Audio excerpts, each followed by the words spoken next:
నమస్కారం డాక్టర్ ప్రదీప్ జోషి గారు. నమస్తే అండి. చాణక్య సిరీస్ గురించి మనం మాట్లాడుకుంటున్నాము అండ్ అందులో భాగంగానే చాలా విషయాలు మీరు చెప్పున్నారు. ఈ ఎపిసోడ్లో భాగంగా చాణక్య నీతిలోనే కొంతమంది అయితే కింద thank you so much for the Joshi మంత్రాన్ని కూడా కొంతమంది పెడుతూ ఉన్నారు. Very good. Thank you very much. మళ్ళీ చాలామంది కూడా మీ ఇద్దరు కాంబినేషన్ మళ్ళీ వచ్చారు, మాకు మళ్ళీ ఒక ధైర్యం వచ్చింది, మళ్ళీ మీరిద్దరు వీడియోలు చేస్తున్నారని చాలామంది పెట్టారు. ఇంకా 100 వీడియోలు చేస్తామండి, ఇంకా ఆగేది లేదు, తగ్గేది లేదు. సరే, ఈ సిరీస్లో భాగంగానే యూనివర్స్ లా ప్రకారం మీరు స్టడీస్ చేసిన దాని ప్రకారం ఏ విధంగా ఉంటే మనీ అనేది మన దగ్గర ఉంటుంది, ఏ విధంగా ఉంటే మనీ అనేది మన దగ్గర ఉండదు అంటారు అసలు? సో మనీ అట్రాక్షన్ చేసుకోవాలి. ఫస్ట్ ఏంటంటే ధనము ఆకర్షణ. ధన ఆకర్షణ ఎవరికి కలుగుతుంది అని అంటే ఎవరైతే గనక నేచర్ని ప్రేమిస్తారో, యూనివర్సల్ని ఎవరైతే ప్రేమిస్తారో వాళ్ళకి ధనయోగం కలుగుతుంది. యూనివర్సల్ని ఎవరైతే ప్రేమించరో, అంటే ఎవరైతే కనుక తమ థింకింగ్లో ఓన్లీ నా నా నేను అని ఎప్పుడైతే సింగులర్గా వాళ్ళ థింకింగ్ ఉంటుందో వాళ్ళకి ఎప్పుడూ డబ్బులు రావు. గుర్తుపెట్టుకోండి, 100% చెప్తున్నాను. మీరు ఎవరినైనా ప్రపంచం చూడండి, స్వార్థపరుడికి ఎప్పుడు కూడా డబ్బు రాదు. ఒకవేళ ఏ కొద్దో గొప్ప తాతల నుంచి ముత్తాతల నుంచి వచ్చినా వాడికి ఆ డబ్బులు కూడా కొన్ని రోజుల్లో కరిగిపోతాయి. నా అని ఎప్పుడైతే థింకింగ్ ఉందనుకోండి, డబ్బు అక్కడ నిలబడదు. ఎందుకోసం అంటే యూనివర్సల్ ఏం చేస్తుందంటే నీ ఒక్కోడికి అంటే నీకు ఎంత అవసరమో అంతే డబ్బులు ఇస్తుంది, మిగతా అంతా లాగేసుకుంటుంది.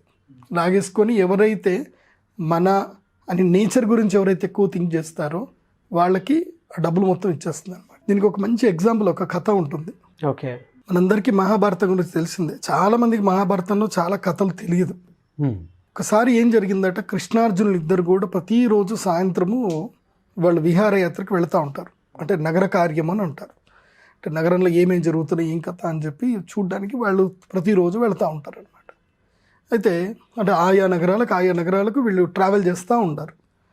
అలా ట్రావెల్ చేసేటప్పుడు వీళ్ళు ఈ యొక్క హస్తినాపురానికి దగ్గరలోని ఒక గ్రామానికి కుండినపురం అని ఉంటుంది, ఆ ఊరికి వెళ్తారనమాట. వెళ్ళినప్పుడు అక్కడ ఒక పేదవాడు, ఒక కటిక దరిద్రుడు, వాడి పేరు గోవిందుడు, అడుక్కుంటూ ఉంటాడు. అలా కృష్ణార్జునుడు అలా వెళ్ళేటప్పుడు కృష్ణార్జునుని చూసి సంతోషించి, కృష్ణార్జునారా మీరిద్దరూ వచ్చారు, నిజంగా ఎంత సంతోషము, మీరు మహానుభావులు, అది ఇది అని ఓగా పొగుడుతాడు, చేస్తాడు. అంత అయిన తర్వాత అర్జునుడు ఏం చేస్తాడు అంటే, చాలా సంతోషము, ఏం కావాలి, మీరెవరు అంటే, నేనేదో నా జీవితంలో దరిద్రాన్ని అనుభవిస్తున్నాను, ఇలా ప్రతిరోజు ఇక్కడ అడుక్కుంటున్నాను, ఇలా ప్రయాసపడుతున్నాను చెప్పేసి అంటే, అయ్యో ఎందుకంత అడుక్కుంటున్నావు, అంతేం బాధపడకు నువ్వు, ఇదిగో నీకు ఇస్తున్నాను తీసుకో అని చెప్పి ఆయన దగ్గర ఉండేటువంటి యొక్క బంగారు బిళ్ళల యొక్క మూట, ఇంత మూట ఉంటుందన్నమాట, దాదాపు ఒక 10 కేజీల మూట తీసి ఇచ్చేస్తాడు. 10 కిలోల బంగారం ఇస్తాడు. ఒక అడుక్కునే వాడికి 10 కిలోల బంగారం దొరికిందంటే నిజంగా లక్ కదా. అవును. సో వాడు ఆ బంగారం తీసుకొని మురిసిపోతాడు. చాలా సంతోషం అని చెప్పి మురిసిపోయి ఇంటికి వెళ్తాడు. సో ఇలా కొన్ని రోజులు అయిపోతుంది, ఓ 15 రోజులు మళ్ళీ అయిపోతుంది. మళ్ళీ వీళ్ళు ఒక రౌండింగ్లో మళ్ళీ వీళ్ళు వస్తారు ఈ ఊరికి వస్తే ఇప్పుడు వాడు ఎలా ఉండాలి, కృష్ణార్జునుల గురించి వెయిట్ చేయడము, అవును, మంచి శ్రీమంతుడైపోయి ఉండాలి, గ్రాటిట్యూడ్ అయినా ఉండాలి. కృష్ణార్జునులు వస్తే వాళ్ళకి సన్మాన సత్కార్యాలు ఏదో చేసేటట్టు ఉండాలి. అవును. తీరా వాడు సేమ్ అదే వీధిలో అదే బండ మీద కూర్చొని మళ్ళీ అదే అడుక్కుంటూ ఉంటాడు. వాట్ ఏం జరిగింది అర్థం కాదు. అర్జునుడు దూరం నుంచి చూసి, ఏమైంది ఇట్రా, మళ్ళీ ఎందుకు అడుక్కుంటున్నావు, మొన్ననే కదా నీకు 10 కిలోల బంగారం ఇచ్చాను, ఈ పాటికి నువ్వు బాగుంటావేమో, ఒక ఇల్లు కట్టేసుకొని ఉంటావేమో అని అనుకున్నాను నేను, ఏంట్రా నీ పరిస్థితి ఏంది, ఏం మారలేదా అని చెప్పేసి అంటాడు అర్జునుడు. అనేసరికి, అయ్యా నా తలరాత బాగలేదని నాకు అర్థమైపోయింది, మీరు డబ్బులు ఇచ్చారు, అవి తీసుకొని వెళ్ళాను, దారిలో ఒక దొంగ ఎవడో ఆ యొక్క బంగారాన్ని మొత్తం నన్ను కొట్టి లాగేసుకొని వెళ్ళిపోయాడు, ఇదిగో ఇప్పుడిప్పుడే ఈ గాయం మానుతుంది అని చెప్పి చూపిస్తాడనమాట.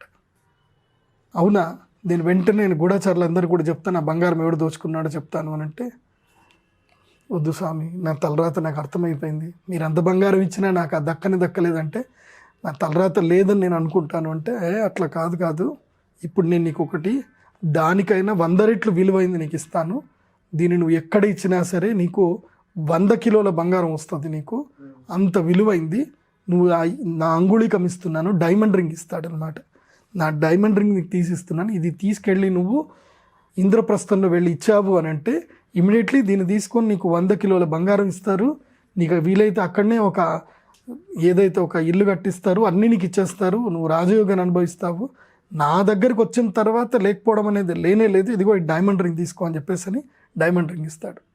సంతోషం స్వామి, మీ దయ అని చెప్పేసి అనుకుంటాడు. మళ్ళీ 15 రోజుల తర్వాత వస్తాడు. ఈసారైనా వీడు బాగుపడ్డాలంటే యాస్టీస్ అదే బండ మీద కూర్చుంటాడు, అడుక్కుంటూ ఉంటాడు. ఏమైందిరా, మళ్ళీ ఏమైంది, ఇదే పరిస్థితి ఏర్పడింది, ఏంది అని అంటే, చెప్పాను కదా అర్జునయ్య, నా తలరాత అంతే ఉంది, ఏమైంది చెప్పు అని అంటే, మీరు ఇచ్చారు, అది తీసుకొని వెళ్ళాను, మా ఆవిడకి తెలియకుండా అటక మీద ఒక కుండలో పెట్టేసి ఉంచా. ఆ రోజు నా యొక్క దుర్దైవం ఏమో తెలియదు కానీ మా ఇంట్లోకి 4 పిల్లులు 4 ఎలకలు వచ్చాయి. అవి అన్నీ ఇల్లంతా తిరిగి ఇంట్లో ఉన్న కుండలన్నీ పలగొట్టేశాయి. నేను ఏ కుండలో పెట్టానో ఆ కుండ మాత్రం పగలలేదు. పొద్దున నేను బయటికి వెళ్ళేసరికి నా భార్య ఏం చేసింది, కుండలు పగిలాయని చెప్పి ఆ కుండని తీసుకొని పోయి నదిలో ముంచింది. ఆ ఉంగరం కాస్త కుండలో నుంచి నీళ్ళలో పడిపోయింది. కాబట్టి నా జీవితానికి అది ప్రారంధం లేదు, నాకు అది కూడా లేదు, ఇంకా నాకేం ఇవ్వకండి, నాకు అర్థమైపోయింది, నా యొక్క తలరాతలో నేను అడుక్కునేటట్టుగానే ఉంది, నా తలరాత మారదు, ఇది ఇంతే అని బాధపడతాడు. అప్పుడు పక్కనే కృష్ణుడు ఉంటాడు కానీ ఇప్పటిదాకా కృష్ణుడు మాట్లాడలేదు. కృష్ణుడిని చూశాడు అర్జునుడు.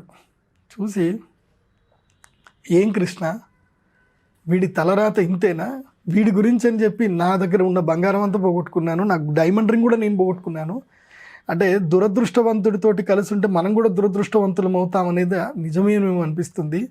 వీడి దరిద్రం నాకు అంటుకుందేమో, ఆ బంగారం నా దగ్గర ఉన్న బాగానే ఉంటుండే, అది వాడికి వెళ్ళిపోయింది, వాడు ఎక్కడో దొంగలెత్తుకపోయారంటారు, డైమండ్ రింగ్ ఎక్కడో నీళ్ళలో పోగొట్టుకున్నా అంటున్నాడు. అంటే ఇంతేనా కృష్ణ, వీడి దైవం ఇంతేనా, లేకపోతే నా డబ్బు వాడికి కలిసి రావట్లేదా, ఏంటి కృష్ణ అని అడుగుతాడు. అప్పుడు కృష్ణుడు నవ్వుతాడు అనమాట. కృష్ణుడు నవ్వగానే అర్జునుడికి అర్థం కాదు కృష్ణుడు నవ్వు. సరే, అప్పుడు కృష్ణుడి దగ్గరికి వెళ్ళి దండం పెట్టుకుంటాడు. ఎవరు, ఆ బిచ్చగాడు. కృష్ణ, నేను నీ పేరు పెట్టుకున్నా అని ఆనందపడ్డాను, గోవిందుడు అని నా పేరు పెట్టారు, నిజంగా గోవిందుడిలాగా నేను ఆనందంగా ఐశ్వర్యంతో ఉంటాను అనుకున్నాను, కానీ అది లేదు, పేరుతోటి మాత్రం తలరాత మారదని నాకు అర్థమైపోయింది, బంగారం ఇచ్చినా నా తలరాత మారదని అర్థమైపోయింది, నువ్వైనా నన్ను అనుగ్రహించు స్వామి అని అంటే, కృష్ణుడు ఏం చేస్తాడు అంటే నవ్వి తన పాకెట్లో నుంచి ఒక 2 కాయిన్స్ తీసిస్తాడు అనమాట. ఏది, రాగి బిళ్ళలు. అంటే అప్పట్లో వెరీ లెస్ అనమాట, అంటే మనకి చారణ అనమాట. మీరు చారణ చూసారా మీ ఏజ్లో? నువ్వు చూడలే. మా ఏజ్కి మేము చూసాం చారణ. అంటే 25 నంబర్ 25 రాసిన ఇంత చిన్న బిల్లు ఉంటుంది అనమాట. 2 రాగి నాణాలు ఇస్తాడు కృష్ణుడు. 2 రాగి నాణాలు ఇచ్చి తీసుకో అని చెప్పి ఇస్తాడు. అప్పుడు తీసుకొని కృష్ణుడి దగ్గర చూసి, కృష్ణ, ఇది నా ప్రాప్తం, ఇప్పుడు నాకు అర్థమైంది, నాకు బంగారాలు వజ్రవైడూర్యాలు నాకేం కలిసి రావని, ఇదే నా అదృష్టం అని అర్థమైంది, ధన్యోస్మి కృష్ణ అని వెళుతూ ఉంటాడు.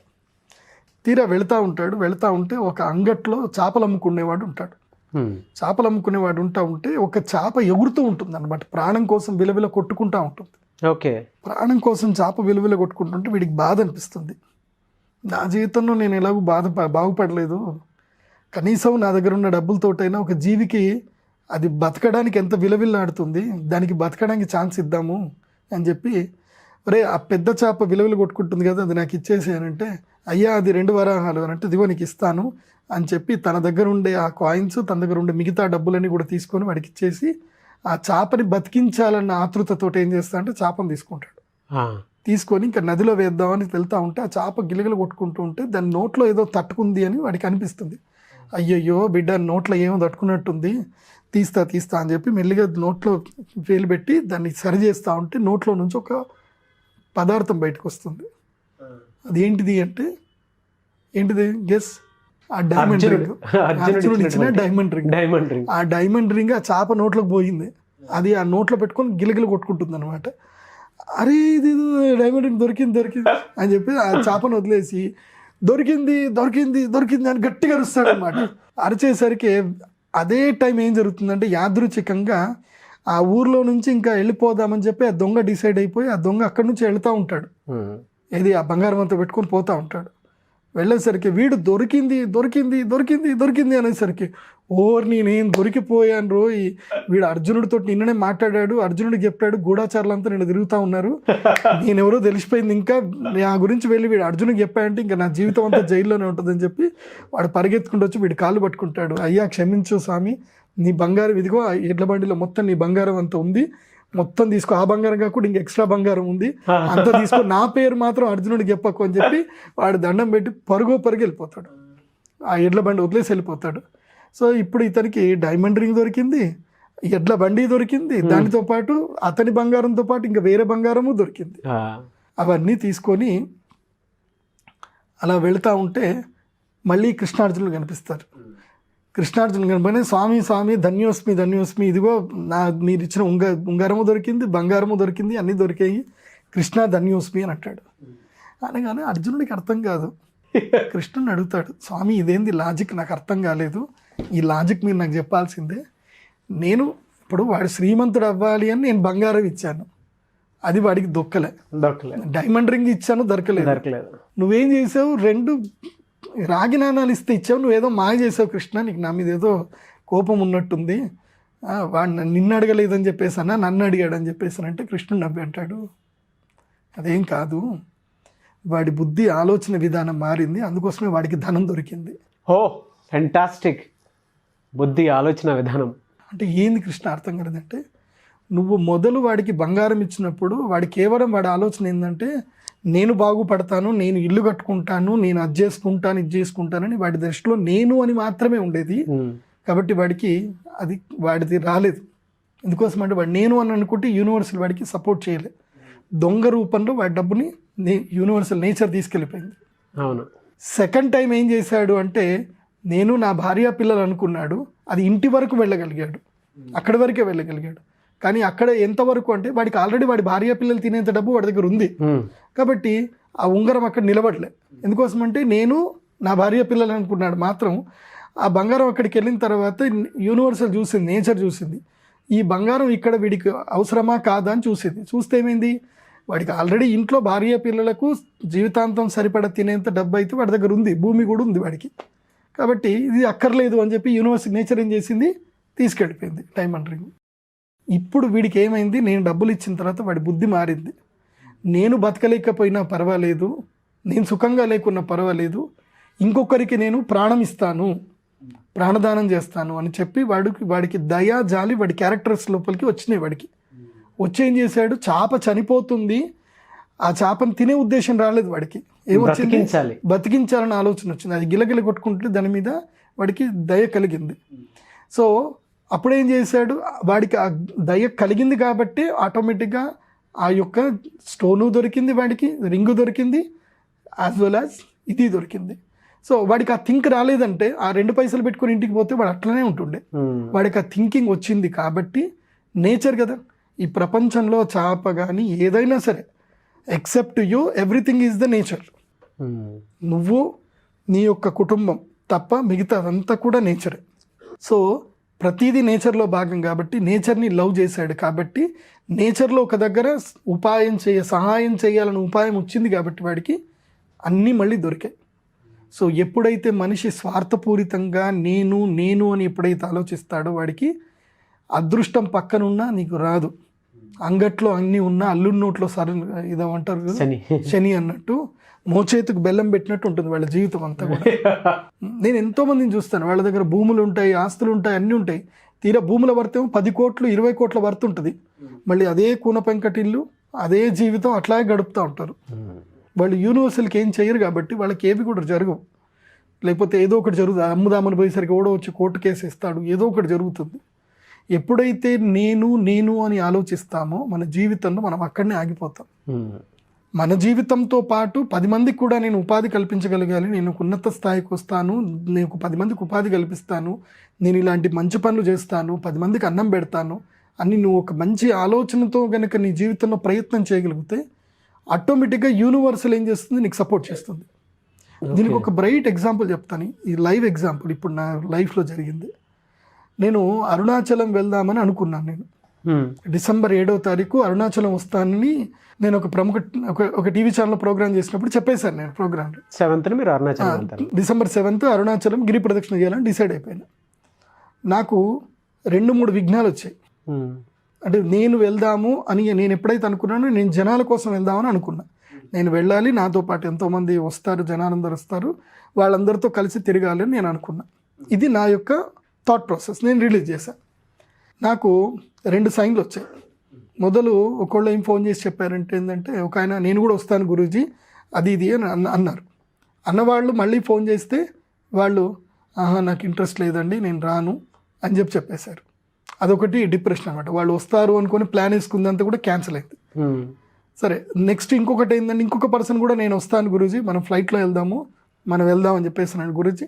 ఆ పర్సన్ కూడా నెక్స్ట్ ఏం చేశాడు, ఇమీడియట్లీ నేను రాను గురూజీ, క్రౌడ్ విపరీతంగా ఉంటుందట, మేమంతా వీఐపీలం కదా, మేము రాలేము, క్రౌడ్ బాగుంటుందట, మనం మళ్ళీ వెళ్దాం గురూజీ, నేను అరేంజ్ చేస్తాను, ఈసారి మీరు ఆగిపోండి, కావాలంటే మళ్ళీ వెళ్దాం అని చెప్పేసి. సో 2 సార్లు నేచర్ నన్ను టెస్ట్ చేసింది వెళ్ళనివ్వకుండా. నేను అట్లా అవన్నీ లేదు, నేను పోయేది కన్ఫాము. ఎందుకోసం అంటే, నాకు అప్పుడే వచ్చినటువంటి కన్సల్టేషన్కి వచ్చిన డివోర్స్ ఏమని చెప్పారంటే, గురూజీ మేము ఆల్రెడీ అన్ని ప్రిపేర్ చేసేసుకున్నాము, ట్రైన్ టికెట్ కూడా బుక్ చేసేసుకున్నాము, మీరు వస్తున్నారు కదా, మేము కూడా మీతో పాటు ట్రావెల్ చేయాలి, మేము అందరం కూడా కలిసి గిరి ప్రదక్షిణ చేస్తాం మీతో కలిసి అని చెప్పేసి అనేసరికి నాకు అనిపించింది, యూనివర్సిటీలో ఒకవేళ కనుక నేను వెళ్ళాలి డెస్టినీ ఉంటే నాకు అన్నీ రెడీ అయిపోతాయిలే అని వెయిట్ చేశాను. తిరుపతి నుంచి ఒక భక్తుడు వచ్చాడు, తానే స్వయంగా ఫ్లైట్ బుక్ చేసుకొని వచ్చాడు, నాతోటి మాట్లాడాడు. ద నెక్స్ట్ మూమెంట్, గురూజీ మీరు హ్యాపీగా మీరు ఏం వెహికల్ చేంజ్ చేసుకురాకండి, మీరు ఫ్లైట్లో రండి, మిమ్మల్ని నా ఫార్చునర్ కార్లో పికప్ చేసుకుంటాను, అరుణాచలం తీసుకెళ్తాను, గిరి ప్రదక్షిణ చేయిస్తాను, నెక్స్ట్ మిమ్మల్ని తీసుకొస్తాను, తిరుమలలో దర్శనము చేయిస్తాను, ఆ తర్వాత మళ్ళీ మీకు ఫ్లైట్ నేను ఎక్కిస్తాను, తిరుపతిలో మళ్ళీ ఫ్లైట్ ఎక్కిస్తా, మీరు ఏ కంగారు పడకండి, మీరు దిగి జస్ట్ కార్లో కూర్చోండి, అన్నీ నేను చూసుకుంటా గురూజీ. హౌ గ్రేట్ కదండి. మన థాట్ ప్రాసెస్ కనుక కరెక్ట్గా ఉండి మనం 10 మంది కోసము మనం కనుక మన లైఫ్ని కేటాయించగలిగితే యూనివర్సల్ ఆటోమేటిక్గా నేచర్ మనకి అన్నీ రెడీ చేసి పెడుతుంది. This is my life example in my life. చాలా బాగుంది sir. So this is money మంత్ర. డబ్బు రావాలి అనంటే కేవలం డబ్బును ఆకర్షించడమే కాదు, నువ్వు థాట్ కూడా నిజాయితీగా ఉండాలి, థాట్ ప్రాసెస్ చెయ్యాలి. సో నువ్వు ఎప్పుడు కూడా ఒక కైండ్ హార్టెడ్గా ఉండు. నీ వల్ల నీ జీవితంలో అయినంత సహాయం చెయ్యు. నీ జీవితంలో ఉన్నదంతా దారిపోయమని నేను చెప్పను. నీ వల్ల నీ అందుబాటులో నువ్వు సహాయం చేయగలిగినంత చేసేసేయాలి. చేస్తే యూనివర్సల్ నోట్ చేసి పెట్టుకుంటుంది. ఎందుకోసం అంటే, ఎవడైతే కైండ్ పర్సన్ ఉంటాడో, ఎవరికైతే మానసికంగా అంటే 3 రకాలుగా, కాయిక, వాచిక, మానసిక, అంటే శరీరముతోనూ మనస్సుతోనూ మాటతోనూ నిజాయితీగా సుస్పష్టంగా నిష్కల్మషంగా ఎవరైతే ఉంటారో వాళ్ళ పేరు యూనివర్సల్ రాసి పెట్టుకుంటుంది అనమాట. వీడిని ఎప్పుడైనా నేను ఒక లీడర్ని చేస్తానని. అలాంటి లీడరే నరేంద్ర మోదీ గారు, అలాంటి లీడరే అబ్దుల్ కలాం గారు, అలాంటి లీడర్లు నంబూద్రి గారు. ఆయనకు జీవితంలో ఎన్ని కష్టాలు వచ్చినా ఎంత వచ్చినా ఆయన తన నమ్మిన సిద్ధాంతాన్ని పట్టుకున్నారు కాబట్టి నంబూద్రి గారు ఇవాళ సుప్రీంకోర్టు కూడా ఆయనకి జడ్జిమెంట్ ఆయనకి ఫేవర్గా వచ్చింది. సో మనల్ని ఎంత కృంగదీసినా, మనల్ని ఎంత క్రిటిసైజ్ చేసినా, నువ్వు నమ్మిన సిద్ధాంతాన్ని పట్టుకొని ఉండు. యూనివర్సల్కి నువ్వు హెల్ప్ చేయడానికి ముందుండు. ఆటోమేటిక్గా యూనివర్సల్ నిన్ను కాపాడుతుంది. దానికే మన సనాతన ధర్మంలో చెప్పే స్లోగన్ ఏంటంటే, ధర్మో రక్షతి రక్షిత. ఇఫ్ యూ సేవ్ ద ధర్మ విల్ ఆటోమేటికలీ సేవ్ యూ ఎక్కడికి వెళ్ళినా సరే. వెరీ గుడ్ సబ్జెక్ట్ అండి. అండ్ మంచి ఇది కూడా చెప్పారు. థాట్ ప్రాసెస్ కూడా ఎంత నిజాయితీగా ఉంటే అంత బలంగా వెళ్ళొచ్చు అనేటువంటిది. Thank you so much Pradeep Joshi గారు.